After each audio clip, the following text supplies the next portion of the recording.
Iginiit ni Emery Hernandez Valadez, isang residente sa California, USA, na ang pagkakaroon niya ng isang rare cancer ay dahil umano sa exposure niya sa asbestos na matatagpuan sa Johnson & Johnson talc paste baby powder.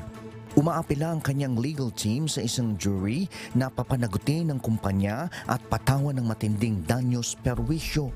Hiling ng abogado ni Valadez, bayaran siya ng halagang 9 beses ang taas kaysa sa compensatory damages. Kasama na rito ang $3.8 million o 210 million pesos na halaga para sa kanyang medical costs. Ngunit batay sa mga abogado ng J&J, walang katunayang may kaugnayan ng cancer ni Valadez sa talc.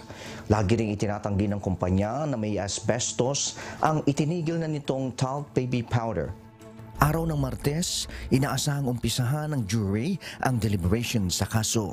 Samantala, natuklasan sa isang pag-aaral na nakapagdudulot ng chemical pollution ang plastic bottles sa buong life cycle nito. Batay ito sa ulat na Hidden Hazards, the Chemical Footprint of a Plastic Bottle.